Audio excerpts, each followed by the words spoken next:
ಶ್ರೀ ಪರಮಾತ್ಮನೇ ನಮಃ. ಶ್ರೀಮದ್ಭಗವದ್ಗೀತಾ ಅಥ ಷಷ್ಠೋऽಧ್ಯಾಯಃ. ಧ್ಯಾನಯೋಗಃ. ಜ್ಞಾನವಿಜ್ಞಾನತೃಪ್ತಾತ್ಮಾ ಕೂಟಸ್ಥೋ ವಿಜಿತೇಂದ್ರಿಯಃ ಯುಕ್ತ ಇತ್ಯುಚ್ಯತೆ ಯೋಗಿ ಸಮಲೋಷ್ಟಾಶ್ಮಕಾಂಚನಃ. ಜ್ಞಾನ ಹಾಗೂ ಅನುಭವಗಳಿಂದ ತೃಪ್ತನಾಗಿರುವ ಈ ಜಿತೇಂದ್ರಿಯನು ಯೋಗಿ ಎಂದು ಅನಿಸಿಕೊಳ್ಳುತ್ತಾನೆ. ಅವನಿಗೆ ಮಣ್ಣು, ಕಲ್ಲು, ಬಂಗಾರ ಎಲ್ಲವೂ ಸಮನಾಗಿ ಕಾಣುವವು.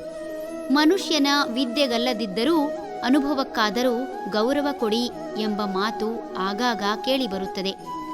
ಯಾರಿಗೇ ಆದರೂ ಅನುಭವಗಳಿಂದ ದೊರೆತ ಪಾಠಕ್ಕಿಂತ ಹೆಚ್ಚು ಓದಿನಿಂದ ಬರಲು ಅಸಾಧ್ಯ. ಅನುಭವವೇ ಸತ್ಯ. ಜಗತ್ತಿನಲ್ಲಿ ಅವರವರು ಅವರು ಕಂಡಂತೆ ವರ್ಣಿಸುವುದು. ವಸ್ತು ಒಂದೇ ಆದರೂ ಅದು ಕೊಡುವ ಅನುಭವ ಬೇರೆ ಬೇರೆ.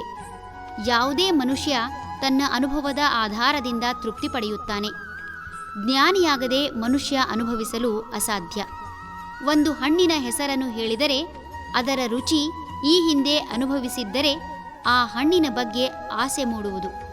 ಮತ್ತೆ ಮತ್ತೆ ಆ ಹಣ್ಣನ್ನು ತಿನ್ನಲು ತಾನು ಈ ಹಿಂದೆ ರುಚಿ ಅನುಭವಿಸಿ ಪಡೆದ ಅನುಭವದಿಂದ ಮಾತ್ರ ಸಾಧ್ಯ. ಹಾಗೆ ಅದನ್ನು ತಿರಸ್ಕರಿಸಲು ಸಹ ಅನುಭವವೇ ಮುಖ್ಯ. ಯಾರು ಅನುಭವ ಹಾಗೂ ಜ್ಞಾನದಿಂದ ಈ ಜಗತ್ತನ್ನು ತಿಳಿಯುತ್ತಾರೋ ಅಂತಹವರಿಗೆ ಜಗತ್ತು ಸುಂದರ. ಈ ಜಗತ್ತಿನಲ್ಲಿ ನಡೆಯುವುದೆಲ್ಲವೂ ನಾಟಕ ಎನಿಸಿ ಯಾವುದಕ್ಕೂ ಆತನ ಇಂದ್ರಿಯಗಳು ಪ್ರಚೋದನೆಗೊಳಪಡದೆ ಭಾವೋದ್ವೇಗವೂ ಉಂಟಾಗುವುದಿಲ್ಲ. ಇಂತಹವರಿಗೆ ಪ್ರಕೃತಿಯಲ್ಲಿ ಇರುವುದೆಲ್ಲ ಒಂದೇ, ಯಾವುದರಲ್ಲೂ ಭೇದ ಭಾವ ಕಾಣದು. ಈ ಕಾರಣದಿಂದ ಇಂತಹವರನ್ನು ಯೋಗಿ ಎಂದು ಹೇಳಬಹುದು. ಹರಿ ಓಂ.